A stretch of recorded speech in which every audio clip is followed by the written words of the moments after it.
এখন আমরা শুরু করব ক্লাস 11-এর কস্টিং অ্যান্ড ট্যাক্সেশন। এর মধ্যে আমরা পড়ব পার্ট বি ট্যাক্সেশন, যেটা আগের দিনও আমরা পড়েছিলাম, মানে ইউনিট 1.1-এর ইন্ট্রোডাকশান। একটু মনে করে দেখো আগের দিন আমরা কি পড়েছিলাম। আগের দিন আমরা পড়েছিলাম জেনারেলি ইনকাম ট্যাক্স কাকে বলে, ইনকাম ট্যাক্স ফিস কী, সেস, ডিউটি আর ট্যাক্সের মধ্যে কী ডিফারেন্স আছে, কেন ইনকাম ট্যাক্সটা দরকার, এবং তার সাথে আমরা তার একটা ব্রিফ হিস্ট্রিও দেখেছিলাম। সেই সঙ্গে আমরা আরও দেখেছিলাম যে আমাদের দেশের ট্যাক্স স্ট্রাকচারটা কীরকম। আমরা দেখেছিলাম আমাদের দেশে ট্যাক্স স্ট্রাকচারকে আমরা ব্রডলি দুটো ভাগে ভাগ করেছিলাম, একটা হচ্ছে ডিরেক্ট ট্যাক্স, একটা হচ্ছে ইনডিরেক্ট ট্যাক্স। আজকে আমরা এখান থেকেই আর একবার শুরু করব। এখানে দেখো আমরা প্রথমে আর একবার দেখে নিই ডিরেক্ট ট্যাক্স কাকে বলে। This type of tax is imposed on income, wealth, etc. of person.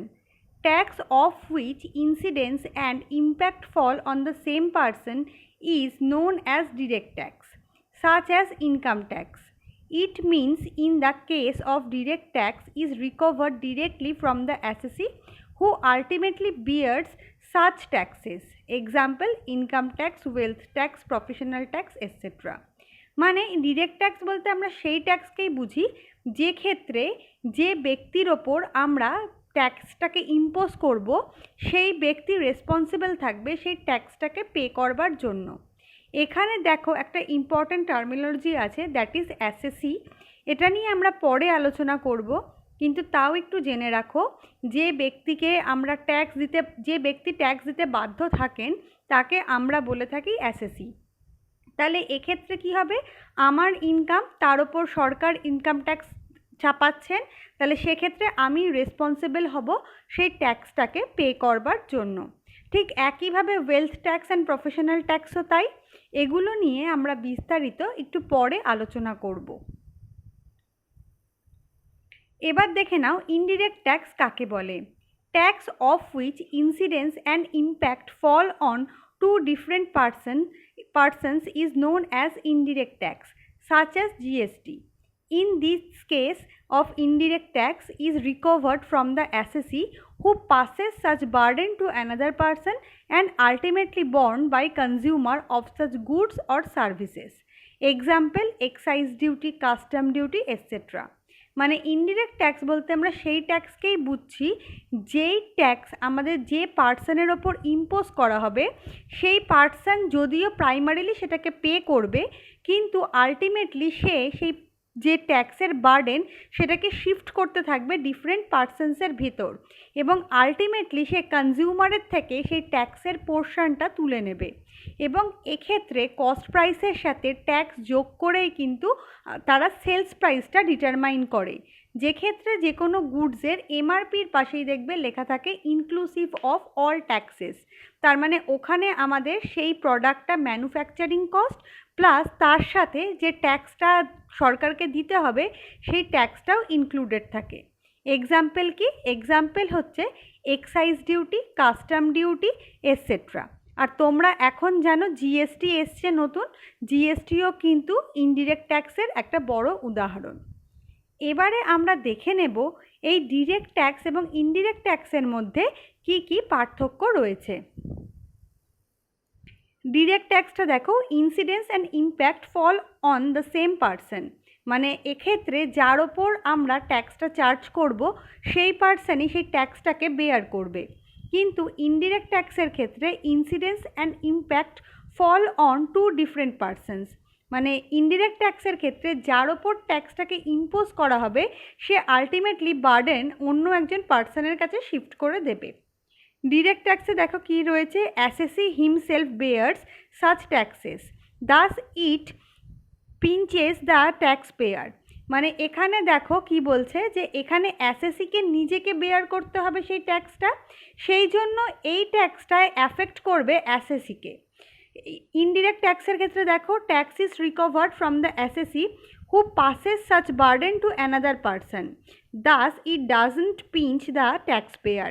Indirect ট্যাক্সের ক্ষেত্রে কি আছে, ইনডিরেক্ট ট্যাক্সের ক্ষেত্রে যে ট্যাক্সটা অ্যাসেসি পে করবে সেটা সে আলটিমেটলি ফাইনাল কনজিউমারের থেকে তুলে নেবে। সেই জন্য এই ট্যাক্সটা কখনোই ট্যাক্স পেয়ারকে বা অ্যাসেসিকে কোনোভাবেই অ্যাফেক্ট করে না। ডিরেক্ট ট্যাক্স দেখো কি লেখা আছে, লেভিড অন ইনকাম, তার মানে ডিরেক্ট ট্যাক্সটা ইম্পোজ করা হয় ইনকামের ওপর। আর ইনডিরেক্ট ট্যাক্স কি লেখা আছে, levied on goods and services, এটা কিন্তু ইনকামের ওপর দেওয়া হয় না, এটা গুডস আর সার্ভিসেসের ওপর চার্জ করা হয়। Thus, this type of tax leads to inflation and have wider base. যেহেতু গুডস অ্যান্ড সার্ভিসের ওপর এটাকে চার্জ করা হয়, সেই জন্য এর জন্য কিন্তু ইনফ্লেশন হয়ে থাকে, কারণ জিনিসপত্রের দাম বেড়ে যায় এবং এটা অনেক ব্যাপক অর্থে ব্যবহৃত হয়ে থাকে। ডিরেক্ট ট্যাক্সের উদাহরণ দেখো, যেটা নিয়ে আমাদের chapter, that is income tax. Indirect ট্যাক্সের উদাহরণ হচ্ছে জিএসটি, কাস্টম ডিউটি এটসেট্রা। এবার দেখো ডিরেক্ট ট্যাক্স কী বলেছে, ডিরেক্ট ট্যাক্স বলছে progressive in nature, that is higher tax are levied on person earning higher income and vice versa. আর indirect tax বলেছে regressive in nature, that is all person will bear equal worth of tax on goods or services consumed by them irrespective of their ability. মানে কি বলেছে, direct ট্যাক্সের একটা উদাহরণ দেখো, income tax. তোমরা যদি একটু বাজেটটা খেয়াল করে থাকো তাহলে সেখানে দেখবে ইনকাম ট্যাক্সের বিভিন্ন রকম স্ল্যাব দেওয়া রয়েছে। তাহলে যে পার্সনের ইনকাম যত বেশি সে তত হায়ার স্ল্যাবে পড়বে এবং সে আরও বেশি অ্যামাউন্টের ট্যাক্স দেবে। ইনকাম ট্যাক্স লক্ষ্য করলে তোমরা আর একটা জিনিসও দেখবে, একটা সার্টেন অ্যামাউন্ট অফ ইনকাম পর্যন্ত সেই ট্যাক্সটা এক্সেমটেড থাকে, মানে সেখানে তাকে ছাড় দেওয়া হয়ে থাকে। তাহলে সেই ইনকামের নিচে যারা থাকবেন তাদেরকে ট্যাক্সটা পেমেন্ট করতে হবে না। তার মানে এটা প্রোগ্রেসিভ নেচার, তোমার ইনকাম যদি কম থাকে তোমাকে কম ট্যাক্স দিতে হবে, তোমার ইনকাম যত বাড়বে তোমাকে তত বেশি ট্যাক্স দিতে হবে। কিন্তু ইনডিরেক্ট ট্যাক্সটা দেখো রিগ্রেসিভ ইন নেচার, মানে আমার ইনকাম মনে করো 1000 টাকা, তোমাদের ইনকাম মনে করো 1 লাখ টাকা, আমরা দুজনেই শপিং মলে গেলাম, গিয়ে একটা ড্রেস কিনলাম যার দাম হয়তো 1500 টাকা। তাহলে সেই 1500 টাকার জামা কিনলে তুমিও যে ট্যাক্সটা পে করবে, 1500 টাকার জামা কিনলে আমাকেও সেই ট্যাক্সটাই পে করতে হবে। সেখানে কিন্তু আমাদের ইনকাম লেভেল কী বা তার ডিফারেন্স কিছু আছে কি না সেটা কিন্তু দেখা হবে না। ইনডিরেক্ট ট্যাক্সের আর একটা জিনিস দিয়েছে দেখো, it is the useful tool to promote social welfare by checking the consumption of harmful goods or sin goods through the higher rate of tax. এটা কি বলছে দেখো, ইনডিরেক্ট ট্যাক্সটা কি বলছে, ইনডিরেক্ট ট্যাক্সটা হচ্ছে একটা ইউজফুল টুল যেটা প্রমোট করবে কাকে, সোশ্যাল ওয়েলফেয়ারকে। এবং কী করে করবে, যেহেতু ইনডিরেক্ট ট্যাক্স দিলে সেই জিনিসটার মানে প্রাইস বেড়ে যায়, তাই জন্য কনজিউমাররা সেটাকে অনেক কম লেভেলে ইনটেক করতে চাইবে। যেমন মনে করো সিগারেট, তার ওপর কিন্তু এখন আমাদের ট্যাক্স চার্জ হয়। এছাড়াও ডিরেক্ট ট্যাক্স এবং ইনডিরেক্ট ট্যাক্সের আরও কিছু পার্থক্য রয়েছে।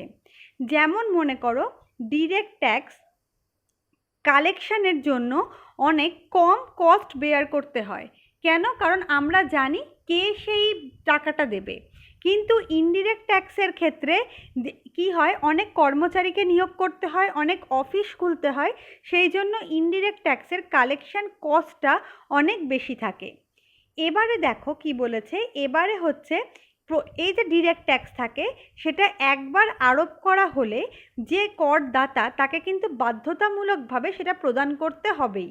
কিন্তু পরোক্ষ করের ক্ষেত্রে ক্রেতা যদি কর আরোপিত দ্রব্য ক্রয় না করেন তাহলে সেক্ষেত্রে কিন্তু তাকে কোনো রকম কর দিতে হবে না। এবারে আমরা চলে যাব আমাদের পরের পয়েন্টে, that is nature of tax. Nature of ট্যাক্সের মধ্যে আমরা জানি ট্যাক্সকে আমরা দুটো ভাগে ভাগ করি, ডিরেক্ট ট্যাক্স এবং ইনডিরেক্ট ট্যাক্স। এবারে আমরা দেখে নেব এদের আন্ডারে কোন কোন ট্যাক্সেসগুলো আছে। ডিরেক্ট ট্যাক্স বলতে আমরা বুঝি income tax, wealth tax, agricultural income tax, professional tax, municipal tax.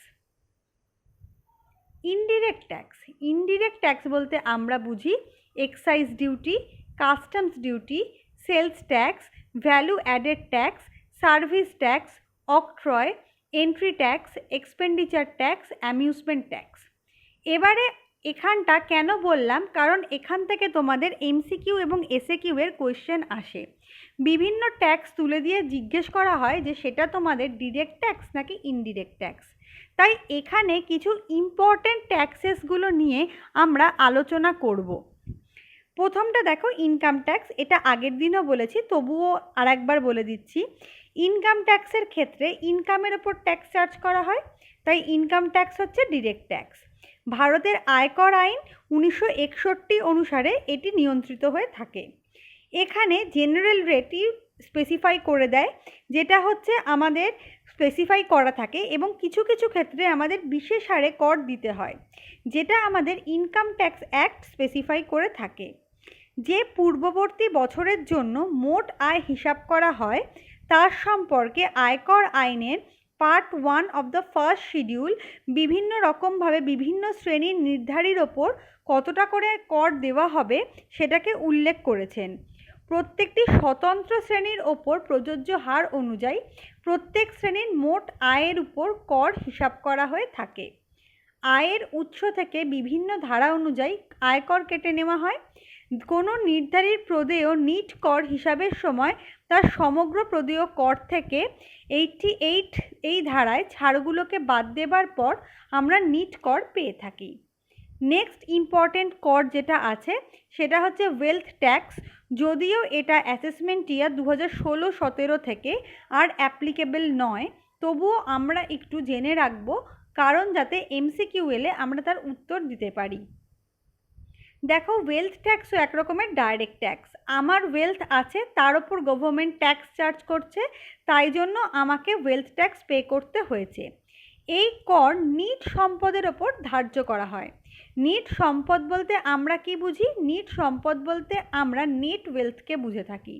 সাধারণত এর পরিমাণ 30 লাখ টাকার বেশি হলে তার অতিরিক্ত নিট সম্পদের ওপর 1% এই হারে কর ধার্য করা হয়ে থাকে। এখানে দেখো, প্রত্যেকটা স্বতন্ত্র ব্যক্তি, হিন্দু যৌথ পরিবার, কোম্পানির ওপর এই কর ধার্য করা হয়। সম্পদ বলতে আমরা সমস্ত রকম সম্পদকে কিন্তু বুঝবো না। কিছু বিশেষ সম্পদের কথা ইনকাম ট্যাক্স অ্যাক্টের সেকশন 2E ধারায় উল্লেখ করা হয়েছে। কোনো ব্যক্তি তার আয় থেকে সঞ্চিত অর্থ দ্বারা এই সম্পত্তি অর্জন করে থাকেন। কিছু সম্পত্তি থেকে নির্ধারী আবার আয়ও করে থাকেন, যেমন মনে করো কোম্পানির শেয়ার, কারণ তার থেকে তিনি ডিভিডেন্ড পাবেন।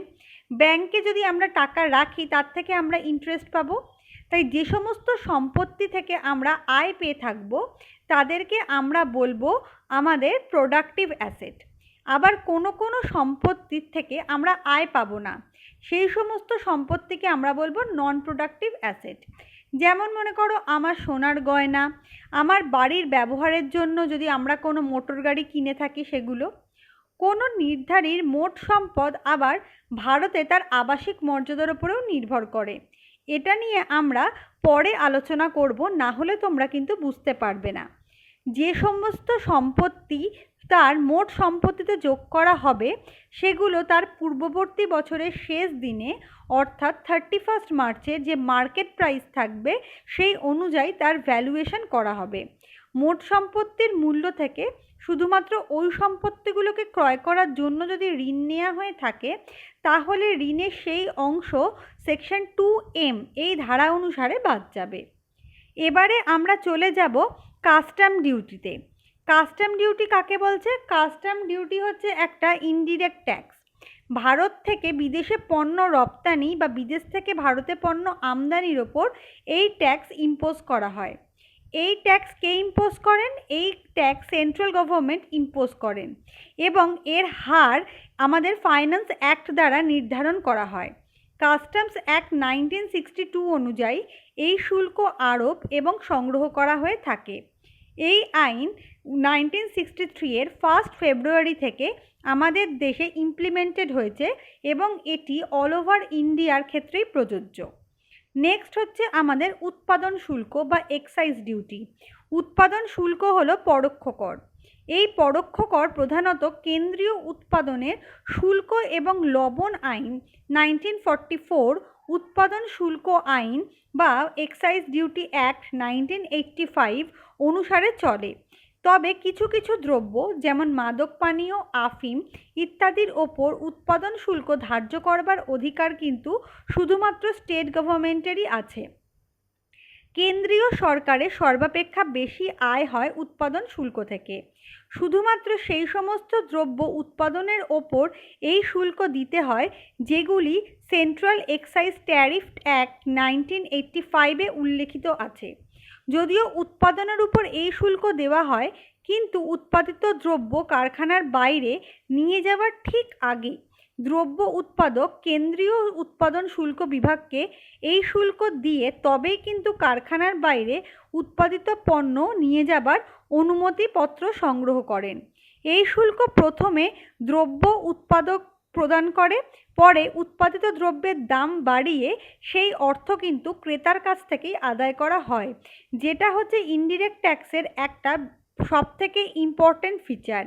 এইভাবে ক্রেতা এই দ্রব্য ব্যবহার করে নিজেই পরোক্ষভাবে সেই শুল্কভার বহন করেন। সুতরাং উৎপাদন শুল্ক সরকার উৎপাদকের মাধ্যমে পরোক্ষভাবে সেই দ্রব্যের ব্যবহারের কাছ থেকেই আদায় করে নেয়। এই জন্য একে আমরা বলে থাকি সাধারণভাবে ইনডিরেক্ট ট্যাক্স। এবারে আমরা জানব সেলস ট্যাক্স নিয়ে। সেলস ট্যাক্সও একটা ইনডিরেক্ট ট্যাক্স। সেন্ট্রাল এবং স্টেট দুই গভর্নমেন্টই এই সেলস ট্যাক্সকে ইম্পোজ করতে পারেন। ভারতবর্ষে উৎপন্ন অথবা বিদেশে প্রস্তুত কোনো পণ্য যখন প্রথমবার ভারতবর্ষে বিক্রয় করা হয় তখন এই কর ধার্য করা হয়। এই কর বিভিন্ন রাজ্যে বিভিন্ন হার অনুযায়ী ধার্য করা হয়ে থাকে। আমদানি রপ্তানির ওপর কেন্দ্রীয় সরকার বিক্রয় কর আরোপ করে না। সেখানে তারা রেজিস্টার্ড ডিলার দ্বারা বিক্রয় সংগঠিত না হলে এরূপ কর ধার্য করা যায় না। আইনে যে করের হার নির্দিষ্ট করা আছে সেই হার বিক্রয়ের আবর্তনের ওপর বা সেলস টার্নওভারের ওপর ডিপেন্ড করে। কোনো কোনো ক্ষেত্রে রাজ্য এই বিক্রয় কর সংগ্রহ করে থাকে, তবে যে ক্ষেত্র থেকে রাজ্যে এই কর সংগ্রহ করে সেই ক্ষেত্রে সংগৃহীত কর এই রাজ্যের রাজস্ব হিসেবে গণ্য করা হয়। নেক্সট আমরা যেটা জানবো সেটা হচ্ছে সার্ভিস ট্যাক্স। সার্ভিস ট্যাক্স কী বলেছে? সার্ভিস ট্যাক্স বলছে 1994-এর 1 জুন থেকে এই কর ব্যবস্থা চালু হয়েছিল। প্রথম দিকে টেলিফোন পরিষেবা, বিমার প্রিমিয়াম এবং শেয়ারের ব্রোকারেজের ওপর এই করকে ধার্য করা হতো, কিন্তু বর্তমানে অনেক পরিষেবার ওপরেই এই কর ধার্য করা হচ্ছে। 2015 খ্রিস্টাব্দের অক্টোবর মাস থেকে এই যে সার্ভিস ট্যাক্স এর রেট রয়েছে 14.5%। নেক্সট ইম্পর্টেন্ট যেটা রয়েছে that is value added tax. দ্রব্যের উৎপাদন এবং বন্টন প্রতিটি ধাপে দ্রব্যের দামের মূল্যের সঙ্গে যুক্ত করা হয়। এই মূল্যের ওপর যে কর আমরা আরোপ করে থাকি তাকে আমরা ভ্যাট বলি। বিভিন্ন রাজ্য বিক্রয় করের হার বিভিন্ন রকমের হয়ে থাকে। বিক্রয় করের হার পৃথক হবার জন্যই বিভিন্ন রাজ্যের মধ্যে একটা অসম প্রতিযোগিতা দেখা দেয়। এই অসম প্রতিযোগিতা দূর করবার জন্য ভারতবর্ষের প্রায় অধিকাংশ রাজ্যের অর্থমন্ত্রী মিলিত হয়ে ভ্যাট চালু করবার সিদ্ধান্ত নেয়। 2005 সালের 1 এপ্রিল থেকে পশ্চিমবঙ্গ সহ বিভিন্ন রাজ্য বিক্রয় করের পরিবর্তে ভ্যাট ব্যবস্থা চালু হয়েছিল। যুক্তমূল্য কর এক ধরনের অপ্রত্যক্ষ কর। প্রকৃতপক্ষে এটি বিক্রয় করের অন্য রূপ। এই ব্যবস্থায় উৎপাদনের উপর কর থেকে উৎপাদনের উপাদানের উপর সেটিকে প্রতিস্থাপন করা যায় বলে এই করের উপর কর আরোপের প্রভাব এখানে থাকে না। করের উপর কর আরোপিত হয় না বলেই পণ্যের মূল্য অনেকটা কমে যায়। যেহেতু এই ব্যবস্থায় পণ্যের মূল্য কমে যায়, তাই শিল্প, ব্যবসায়িক সংস্থা এবং জনগণ এই ব্যবস্থায় অনেকটা উৎসাহিত হয়ে থাকেন। কিন্তু এক্ষেত্রে এখন তোমরা একটু মনে করলেই দেখতে পারবে ভ্যালু অ্যাডেড ট্যাক্স এবং সার্ভিস ট্যাক্সের জায়গা নিয়ে নিয়েছে জিএসটি। 1 জুলাই 2017 থেকে এই জিএসটি কিন্তু ভারতবর্ষে ইমপ্লিমেন্ট হয়েছিল। যদিও এটা এখন তোমাদের সিলেবাসে নেই, তাই এটা নিয়ে আমি আলোচনা করছি না। এরপরে আমরা আরেকটা ইম্পর্টেন্ট টপিকে যাব, যেটা আমাদের জন্য ভীষণভাবে ইম্পর্টেন্ট। আমাদের এমসিকিউ এবং এসএকিউ সেখান থেকে ভীষণভাবে আসে। সেটা আমরা দেখে নেব ট্যাক্সিং অথরিটি, মানে কোন কোন ট্যাক্স কোন কোন গভর্নমেন্ট আমাদেরকে ইম্পোজ করে থাকে। একবার লিস্টটা দেখে নেব। সেন্ট্রাল গভর্নমেন্ট ইম্পোজ করে income tax, wealth tax, excise duty, custom duty, service tax, central sales tax. State government impose করে professional tax, state excise duty, entry tax, value added tax, amusement tax. এবং local authority আমাদের impose করেন municipal tax, water tax, wage tax, অক্ট্রয়।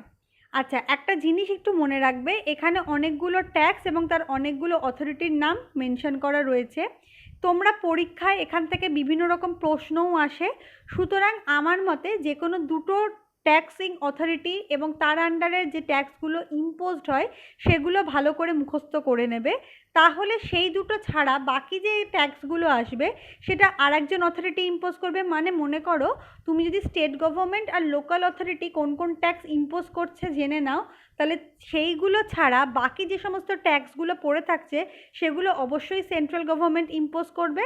কিন্তু minimum দুটো ট্যাক্সিং অথরিটির impose ট্যাক্সগুলো কিন্তু মনে রাখবে, না হলে কিন্তু পরীক্ষায় অসুবিধায় পড়বে। এবারে আমরা আরও একটা ইম্পর্টেন্ট টপিকে যাব, that is tax planning, tax avoidance and tax evasion. দেখে নেব জিনিসগুলো কি কি। First one is tax planning.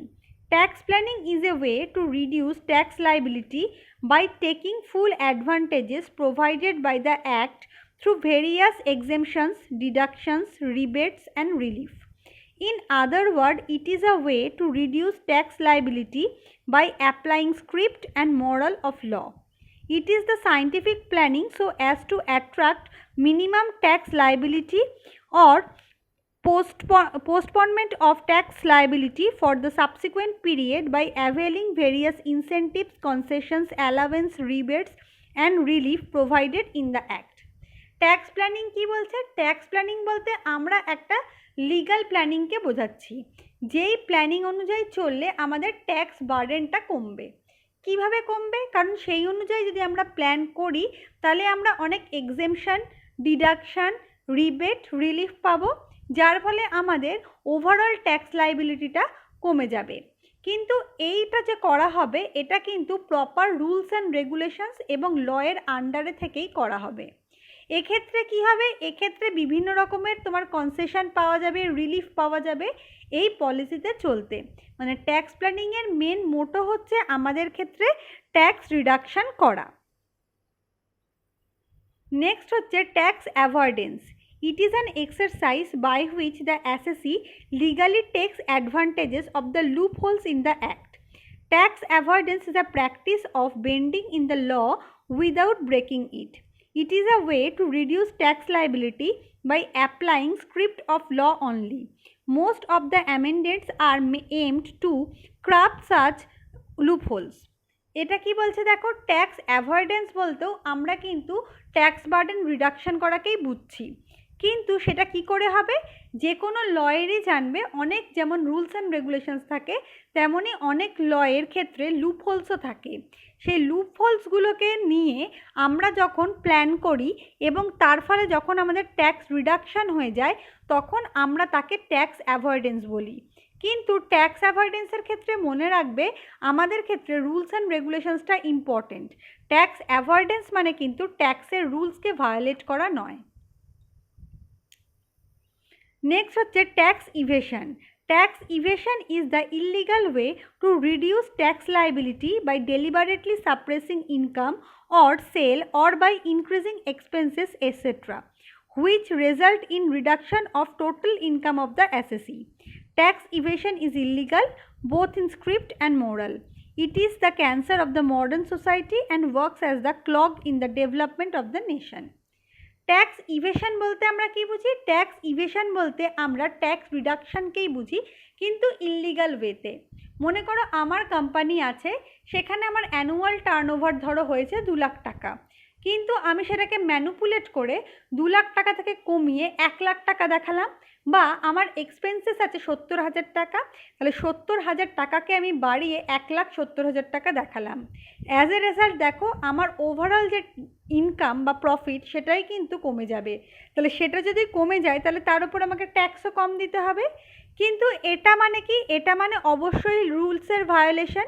এবং এই যে অ্যামাউন্টটা যেটা আমরা সাপ্রেস করবার চেষ্টা করি সেটাকেই কিন্তু আমরা খুব কমন টার্মে বলে থাকি আমাদের ব্ল্যাক মানি। তাহলে এবার আমরা ট্যাক্স প্ল্যানিং, ট্যাক্স অ্যাভয়েডেন্স আর ট্যাক্স ইভেশনের মধ্যে একটা কম্পারেটিভ অ্যানালিসিস করার চেষ্টা করব। প্রথমটা দেখো definition. Tax planning is a way to reduce tax liability by taking full advantages provided by the Act through the various exemptions, deductions, rebates and relief. Tax avoidance is an exercise by which the assessee legally takes the advantage of the loopholes in the Act. And tax evasion is the illegal way to reduce the tax liability by deliberately suppressing the income or sale or by increasing the expenses etc. which result in reduction of the total income of the assessee. তাহলে আমি আরেকটু যদি specify ওয়েতে বলতে চাই, মনে করো আমি এলআইসিতে টাকা রাখলাম, তাহলে এলআইসিতে টাকা রাখবার জন্য আমি সেকশন 80-র আন্ডারে ডিডাকশন পাবো। তার ফলে আমার ক্ষেত্রে কিছুটা ট্যাক্স রিলিফ হবে, কারণ আমার ইনকাম যদি 2 লাখ টাকা হয় তার থেকে যদি আমি এক্সেমশন 50,000 টাকা পাই তাহলে আমার নেট টোটাল ইনকামটা দেখাবে 1,50,000 টাকা। আমাকে তখন 1,50,000 টাকার ওপর ট্যাক্স দিতে হবে। That is tax planning. Tax avoidance মানে আমি আমার 2 লাখ টাকাই দেখাচ্ছি, কিন্তু যে লয়ের যে লুপ হোলসগুলো আছে সেগুলোকে এমনভাবে ইমপ্লিমেন্ট করছি যাতে আমি বিভিন্ন রকমের ডিডাকশান পেয়ে যাচ্ছি এবং তার ফলে আমার ইনকাম লেভেলটা কমে যাচ্ছে। কিন্তু ট্যাক্স ইভেশন মানে আমি আমার প্রফিটকে আমার সেলকে কমিয়ে দেখাচ্ছি বা আমার এক্সপেন্সেসকে বাড়িয়ে দেখাচ্ছি, তার ফলে নেট রেজাল্ট হচ্ছে আমার টোটাল যে প্রফিট সেটা অলরেডি কম ক্যালকুলেট হচ্ছে এবং তার জন্য আমাকে কিন্তু কম ট্যাক্স প্রোভাইড করতে হচ্ছে এবং যেটা ইললিগাল এবং যার এগেনস্টে কিন্তু ধরা পড়লে পানিশমেন্টও হতে পারে। নেক্সট হচ্ছে feature. Tax planning is a process to follow the provisions of law within the moral framework. Tax avoidance is a practice of bending the law without breaking it, and tax evasion is illegal both in script and moral. তাহলে tax planning কী বলছে? Tax planning বলতে আমরা একটা practice করাকে বুঝছি, একটা প্ল্যানিংকে বুঝছি, যেটা আমাদের লয়ের ফ্রেমওয়ার্কের মধ্যে থেকেই আমাদের ট্যাক্সের বার্ডেনটা কমাতে সাহায্য করছে। ট্যাক্স অ্যাভয়েডেন্স কী করছে? লয়ের যে কিছু লুপহোলস আছে সেটাকে ইউজ করে ট্যাক্স রিডাকশান করছে, ফলে আমাদের যে লটা থাকছে সেটা কিন্তু অনেকটা ফ্লেক্সিবল হয়ে যাচ্ছে। আর ট্যাক্স ইভেশন বলছে টোটাল ইললিগাল ওয়েতেই কম ইনকাম দেখানো বা বেশি এক্সপেন্ডিচার দেখানো যাতে আমরা ট্যাক্স বেনিফিট অ্যাটেন্ড করতে পারি। তাহলে ট্যাক্স প্ল্যানিংয়ের অবজেক্টিভ কী? ট্যাক্স প্ল্যানিংয়ের অবজেক্টিভ হচ্ছে to reduce the tax liability by applying script and moral of law. Tax অ্যাভয়েডেন্সের অবজেক্ট কি? এটার অবজেক্ট হচ্ছে to reduce the tax liability to the minimum by applying script of law only. আর tax ইভেশনের object কি? এর object হচ্ছে to reduce the tax liability by applying unfair means. এবারে আমরা দেখে নেব approach. Tax planning is futuristic and positive in nature. The planning is made today to avail the benefit in future. মানে এটা positive হয়ে এই প্ল্যানটা যদি তুমি আজকে করো তাহলে ফিউচারে তুমি তার এগেনস্টে সুবিধা পেতে পারবে। Tax avoidance is the futuristic but short term in nature as loopholes of the law will be corrected in future by amendment of the law. মানে ট্যাক্স অ্যাভয়েডেন্সও কিন্তু তোমাদের মানে আমাদের ক্ষেত্রে এটা ফিউচারিস্টিক, কারণ এটা ভবিষ্যতে আমাদের সাহায্য করবে, কিন্তু এটার এফেক্ট হয়তো দীর্ঘদিন পাওয়া যাবে না, কারণ যে লুপহোলসগুলোর সুবিধা আজকে আমরা পাচ্ছি পরবর্তীকালে আইন সংশোধিত হলে হয়তো সেই লুপহোলসগুলোও বন্ধ হয়ে যাবে। Tax evasion is concerned with the past and applied after the liability of tax has arisen. It is done with the negative approach to avail the benefit by killing the moral of law. এটা কি বলছে? Tax evasion হচ্ছে আমাদের past approach এবং এখানে ট্যাক্সের liability create হওয়ার পরে ট্যাক্স ইভেশনের প্রশ্ন আসে, সেই জন্য এটা কিন্তু টোটালি যে ল আছে সেটাকে ভায়োলেট করে দেয়। ট্যাক্স প্ল্যানিংয়ের কি জেনারেলি বেনিফিট হচ্ছে এটা generally arises in long run. আমরা একটা প্ল্যান করলে বহু বছর তার সুবিধা পেতে পারবো। ট্যাক্স অ্যাভয়েডেন্স হচ্ছে শর্ট রান, কারণ যখনই লটা অ্যামেন্ডেড হয়ে যাবে এবং সেই লুপহোলসগুলো বন্ধ হয়ে যাবে, আমি আর তার অ্যাডভান্টেজ নিতে পারবো না। কিন্তু ট্যাক্স ইভেশন কি বলছে, generally benefit don't arise but it causes penalty and prosecution. মানে এটা যদি ধরা পড়ে তাহলে এর তো কোনো বেনিফিট হবেই না, উল্টে তার এগেনস্টে লিগাল অ্যাকশন নেওয়া হবে। Treatment of law, tax planning uses the benefit of law, tax avoidance uses loopholes in the law and it overrules the law. তার মানে কি বলছে যে ট্যাক্স প্ল্যানিং যেটা রয়েছে, ট্যাক্স প্ল্যানিং হচ্ছে লয়ের মাধ্যমেই তৈরি হয়, কিন্তু ট্যাক্স অ্যাভয়েডেন্স লয়ের লুপহোলসের মাধ্যমে তৈরি হয়। আর ট্যাক্স ইভেশন কি বলছে, ট্যাক্স ইভেশন হচ্ছে যে রুল আছে তাকেই কিন্তু চেঞ্জ করে দিচ্ছে। প্র্যাকটিস কি, ট্যাক্স প্ল্যানিং কেন হয়ে যায়, তা ট্যাক্স সেভিংয়ের জন্য। এটা ট্যাক্স অ্যাভয়েডেন্স কিসের জন্য হয়, ট্যাক্স হেজিংয়ের জন্য। আর এটা ট্যাক্স ইভেশন কিসের জন্য হয়, ট্যাক্স ইভেশন হয় ট্যাক্স কনসাইনমেন্টের জন্য। কেন দরকার ট্যাক্স প্ল্যানিং, কারণ এটা ডিজায়ারেবল। ট্যাক্স অ্যাভয়েডেন্স আমাদের অ্যাভয়েড করা উচিত, এটার কোনো দরকার আমাদের কাছে নেই। আর এখানে বলছে যে ট্যাক্স ইভেশন হচ্ছে অবজেকশনেবল, মানে ট্যাক্স ইভেশন করা কখনোই উচিত নয়।